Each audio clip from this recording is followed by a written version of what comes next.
Bonsoir et bienvenue à cette nouvelle édition de l'Hebdo, votre émission d'actualité régionale durant la saison estivale.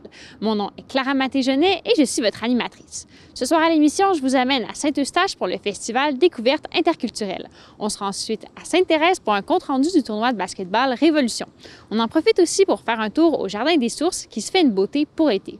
Finalement, je vous amène sur la route des arts à la découverte d'artistes de la région. Bonne émission!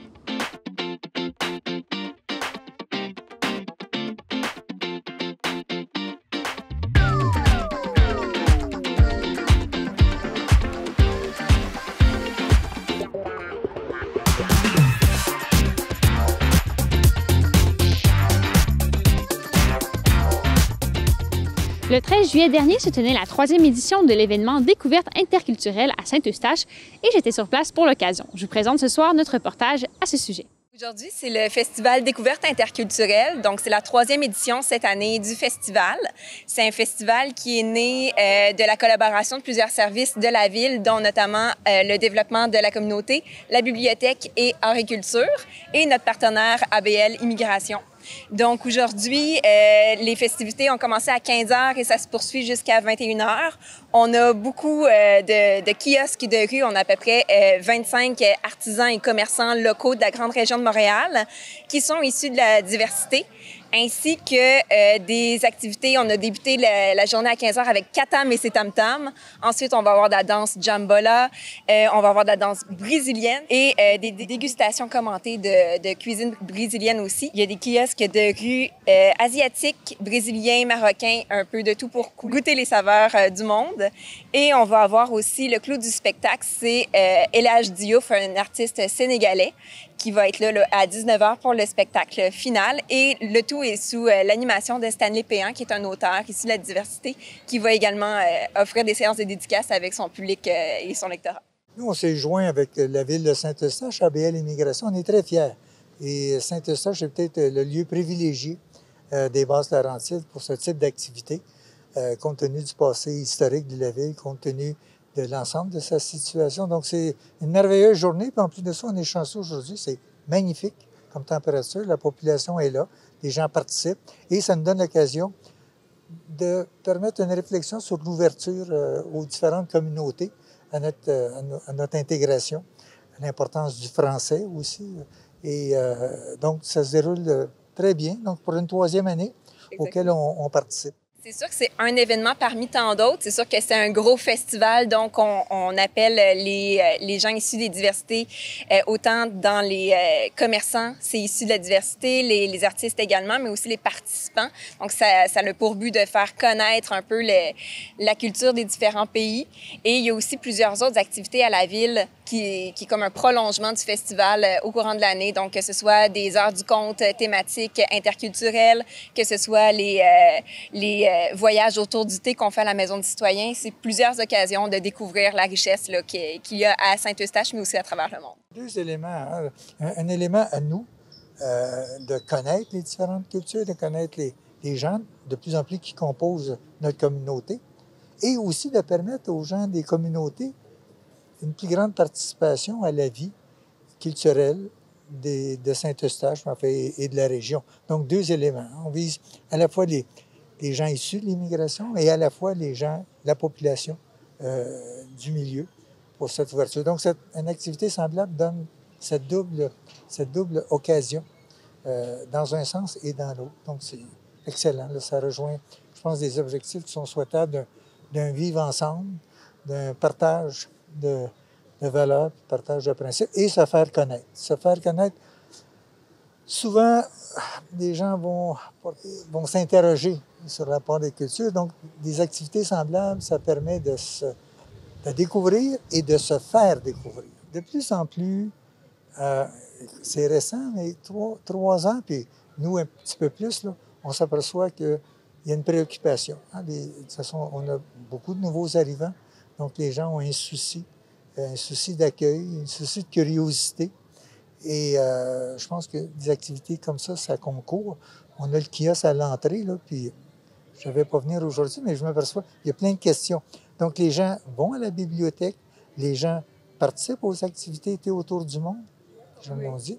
Et dans ce sens-là, bien, je pense que c'est toute une série d'activités qui concourent à se vivre ensemble, là, en harmonie, qui est important pour éviter une ghettoisation, une séparation qu'on ne vit pas dans les Basses-Laurentides.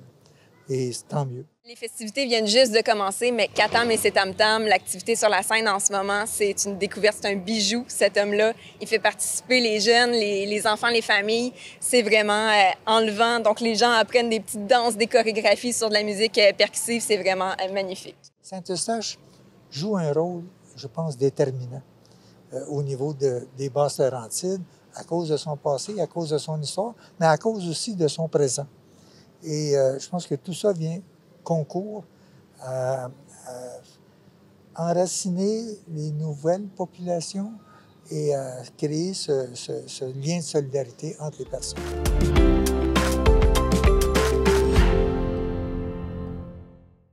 Quoi de neuf dans les Basses-Laurentides? Le conseil municipal de la ville de Blainville a souligné la persévérance scolaire de 9 étudiants de la ville suite à l'initiative annoncée en février dernier par la mairesse de Blainville, Lisa Poulain, lors des Journées de la persévérance scolaire.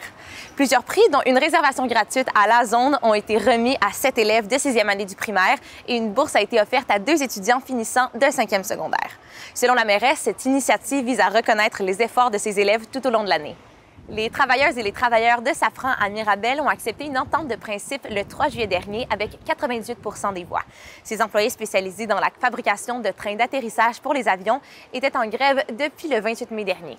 Ils ont réussi à négocier une augmentation de salaire de 21 %, dont 10 % la première année, l'amélioration de la retraite progressive, une hausse du montant versé par l'employeur dans le régime de retraite, une bonification de l'assurance collective et de la sécurité d'emploi, une journée de congé de maladie de plus par année, plus de flexibilité dans les horaires de travail et une bonification des congés rémunérés. Cette entente de 4 ans a été recommandée par le conciliateur et acceptée par les parties. Michael Durand, président du syndicat des travailleuses et des travailleurs de Safran CSN, se dit très satisfait des résultats des négociations. Les villes de Rosemère, Lorraine, Sainte-Thérèse et Boisbriand et la Régie intermunicipale de police Thérèse de Blainville s'associent pour une campagne de sensibilisation sur les bons comportements reliés aux articles de transport personnel motorisés, comme les trottinettes électriques. C'est la toute première campagne municipale sur le sujet au Québec. La campagne vise principalement les utilisateurs d'ATPM de 14 à 34 ans et rappelle l'obligation de toujours porter un casque, de respecter la limite de vitesse de 25 km/h et de circuler en bordure de route et non sur les trottoirs. La campagne sensibilise par le fait même toute la population au partage de routes courtois et responsables. Le 5 juin dernier, le gouvernement du Québec a lancé un appel à projet d'aire protégé en territoire public méridional. Pour l'occasion, Éco-Corridor Laurentien, le Conseil régional de l'environnement des Laurentides, l'Institut des territoires et d'autres organismes régionaux s'unissent à la Société pour la nature et les parcs du Québec pour encourager la population des Laurentides à y participer en grand nombre. Le gouvernement du Québec a pris l'engagement d'atteindre la cible de conservation de 30 % de son territoire d'ici 2030. À l'heure actuelle, moins de 9 % du territoire de la région des Laurentides est protégé. L'appel à projet, ouvert à tous et à toutes, représente une occasion d'augmenter cette proportion en proposant des territoires d'intérêt pour la conservation. Plusieurs projets sont déjà en développement dans la région, portés principalement par des élus municipaux.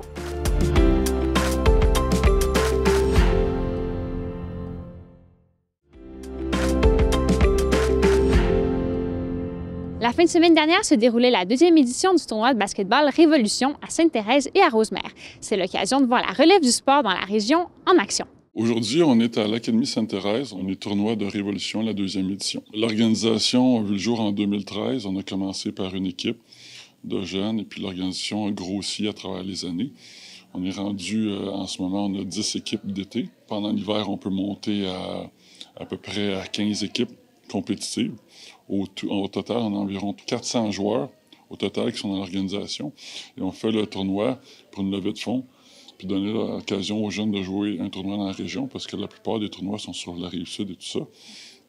Fait qu'on veut faire une ambiance familiale pour que les jeunes puissent jouer dans leur cours et avoir la famille, les amis, tout ça qui viennent. C'est une manière d'amener les gens ensemble pour une cause intéressante. Révolution est un organisme à but non lucratif.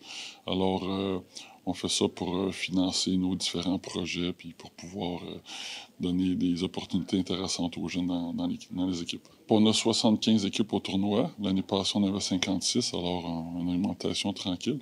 On a des équipes surtout du Québec. On en a une de l'Ontario. L'année passée, on avait une du Nouveau-Brunswick. Fait qu'on peut dire que c'est un tournoi national. Puis on a des catégories gars-filles, et c'est entre U12 et U18. Ce tournoi-ci, on a 9 catégories. On commence avec le mini, c'est-à-dire les 6-11 ans. On a du basket un peu partout dans la région. On a des villes satellites, c'est-à-dire Saint-Eustache, Sainte-Marthe, Rosemère. On va jusqu'à Val-David, Saint-Colomban, Mirabel, Prévost. Et puis ça, c'est des 6 à 11 ans. Puis après, on a des ligues, des jamborees. Ces villes-là, ils jouent ensemble. Ils s'entraînent une fois par semaine, des fois 2 fois. Et puis, on a les équipes compétitives qui vont jouer contre des équipes du Grand Montréal. On a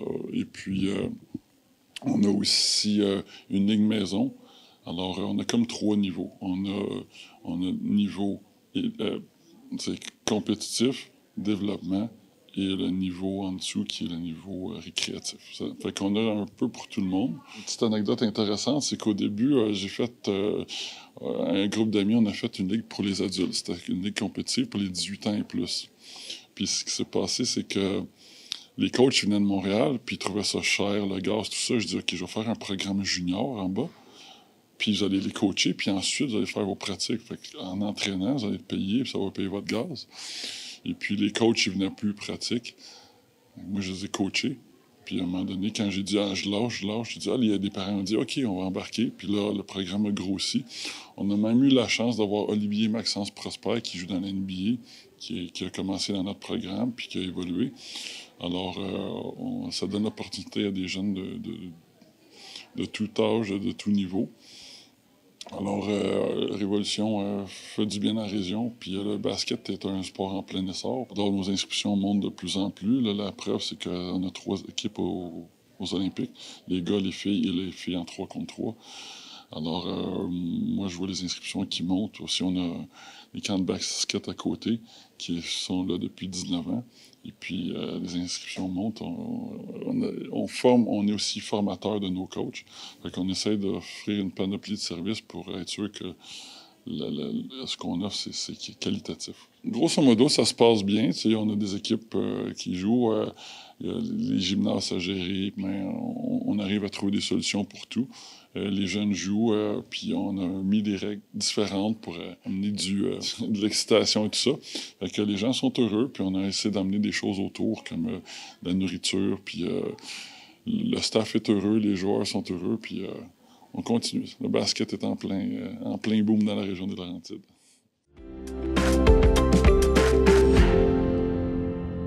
Cet été, la Ville de Sainte-Thérèse et la Maison des jeunes des Basses-Laurentides unissent leurs efforts pour entretenir le parc du Jardin des Sources. Nous sommes allés y faire un tour pour voir comment se passent les travaux. Dans le fond, le parc des Jardins des Sources, anciennement, c'était une carrière qui ont creusé, puis là, il y a eu des sources qui ont remonté, d'où le nom du Jardin des Sources. Puis ensuite, ça a été une dompe, comme les gens venaient jeter tous leurs déchets, vraiment n'importe quoi.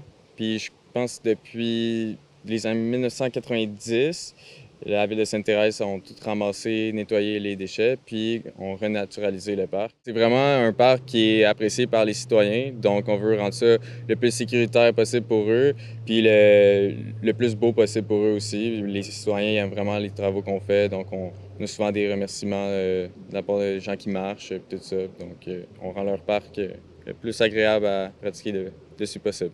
Dans le fond, les travaux vont durer du 27 mai au 10 août. Cette année, on se concentre vraiment plus sur l'embellissement, donc plate-bande, on crée des nouveaux chemins. Sinon, il y a bordures de sentiers donc, qui ont été faites auparavant avec du bois, donc le bois il a fini par pourrir, donc on remplace ça. On a fait certains escaliers. Sinon, l'année passée, on a fait un pont plus loin là-bas qui était en train de comme tomber un peu. Donc, c'est vraiment plus construction, aménagement paysager. Ça fait plusieurs années que la Maison des jeunes puis la Ville travaillent ensemble pour faire ce projet-là, je pense avec un autre organisme. Et les jeunes sont super impliqués dans le projet, ils adorent travailler. Puis c'est vraiment le fun de travailler ici, à la chaleur. Des fois, il y annonce un peu de pluie, mais les jeunes, ça y arrive avec leur imperméable puis sont prêts à travailler. Il y a de la motivation, on leur donne la motivation, ils viennent travailler, mais qu'est-ce qu'ils aiment le plus, c'est de travailler avec leurs amis. Ils se forgent des liens. Aujourd'hui, on fait un nouveau sentier, vraiment plus un sentier esthétique. Donc, les gens vont pouvoir passer du chemin principal aller dans un petit sentier qu'on va faire pour garder les fleurs. Dans le fond, on va aménager ça plus avec, je pensais faire des fleurs sauvages, donc puis peut-être une petite sculpture que les jeunes avec nous pourraient faire, donc ça reste à voir, mais j'aimerais ça faire ça. On travaille là-dessus. Bien, c'est sûr, pour les jeunes, ce qui est le fun pour eux autres, c'est comme une première expérience de travail pour la plupart. Puis après ça, c'est sûr qu'ils vont comme développer des habiletés par rapport à des jobs futurs, mettons. Notre processus au début, c'était de faire leur passer une entrevue, comme s'il y avait un vrai job, et par la suite, venir travailler. Puis ouais, ça leur donne de l'expérience pour plus tard, ça leur donne une première job, puis dans leur CV, ça va être une très bonne... référence. Très bonne référence pour plus tard. Ouais. Les jeunes, il y a beaucoup de réactions. J'avoue qu'il y en a qui m'en parlent, puis qui sont contents d'être ici, qui aiment ça, puis qu'ils voudraient refaire le projet l'année prochaine, puis qu'ils sont super motivés là-dedans. Ça se passe très bien. Les jeunes sont quand même contents d'être ici, donc ils travaillent dehors, c'est sûr que c'est le fun. Donc, c'est quand même assez simple, là. Il y a Denis et Émile qui nous aident avec eux. J'adore travailler ici avec les jeunes. C'est le fun d'être en plein air. Les gars de la ville sont super sympathiques, super aimables avec les jeunes. Ils se mettent dans le même mood avec eux. Puis, pour vrai, on est une belle gang. J'aime ça travailler. J'aime ça me lever le matin puis me dire « OK, je m'en vais au Jardin des Sources travailler avec les gars de la ville puis mes jeunes. » Puis, on a une super belle énergie puis c'est le fun de travailler ici.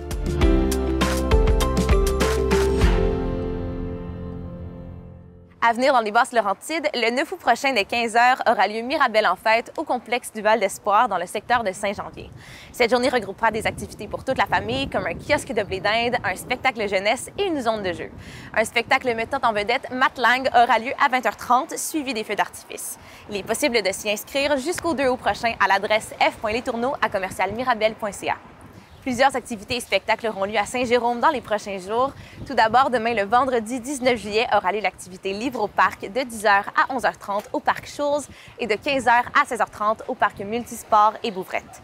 Il y aura aussi une activité de yoga en salle à 13h et 14h15 au centre sportif Claude Beaulieu. Ensuite, le samedi 20 juillet prochain, le marché public sera animé par la brigade ludique et ce, de 10h à 13h. Sinon, plusieurs expositions sont à la disposition des citoyens en continu, comme Entrelacement au Musée d'art contemporain des Laurentides, Vue à Saint-Jérôme au Jardin des Arts, une exposition sur le 75e anniversaire de la bibliothèque Marie-Antoinette Fouché à la place de la Gare et finalement une exposition sur le 150e anniversaire du service de sécurité incendie à la Vieille Gare.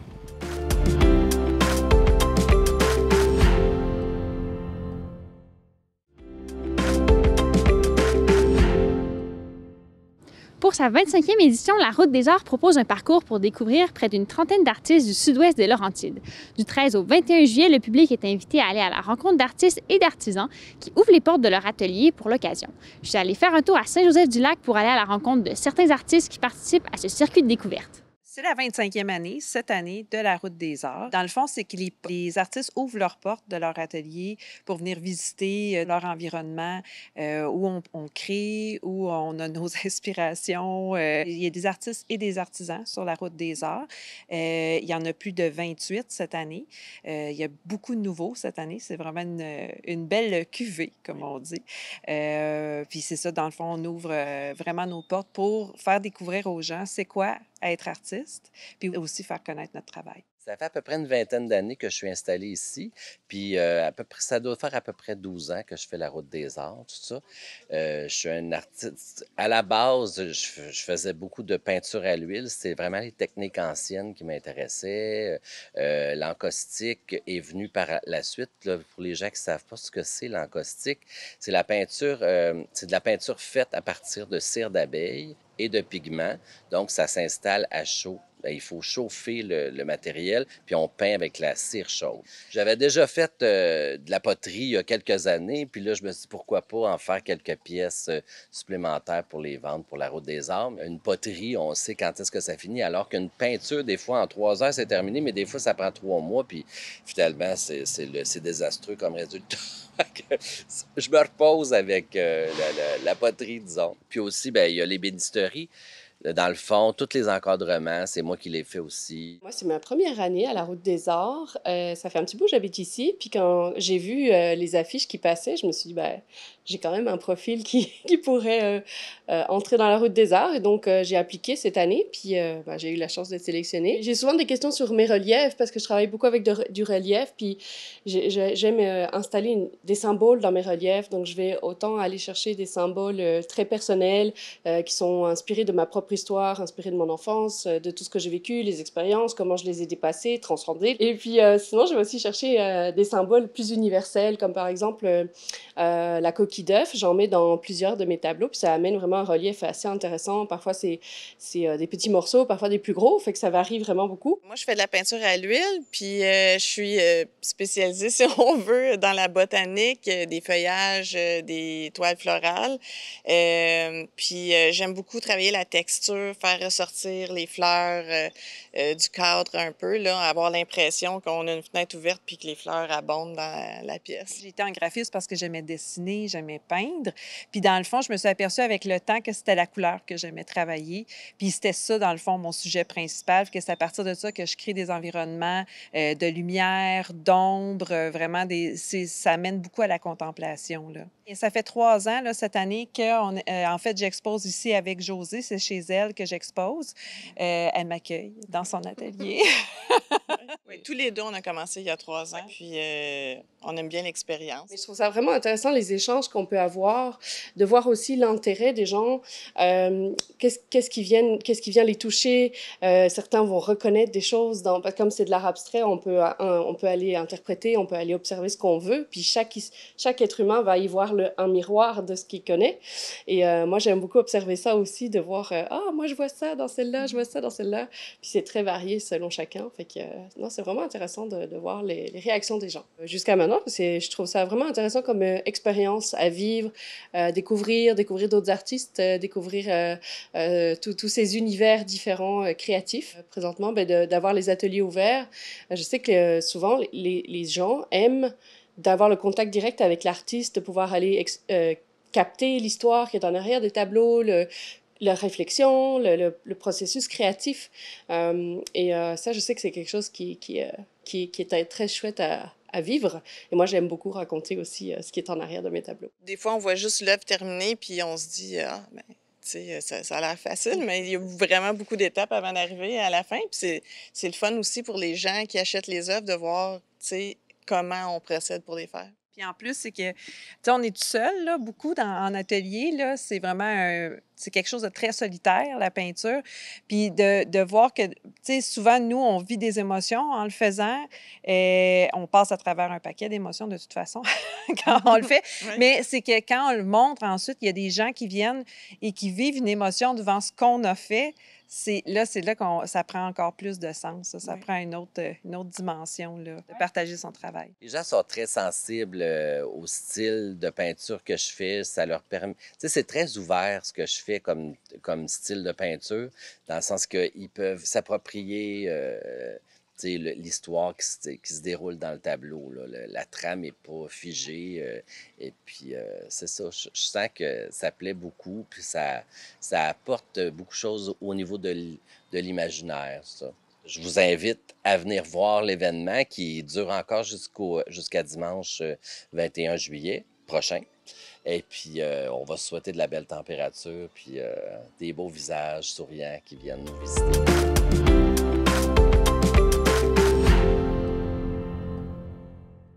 Et voilà, c'est ce qui met fin à cette édition de l'Hebdo. Merci d'avoir été à l'écoute et on se retrouve la semaine prochaine pour d'autres actualités régionales.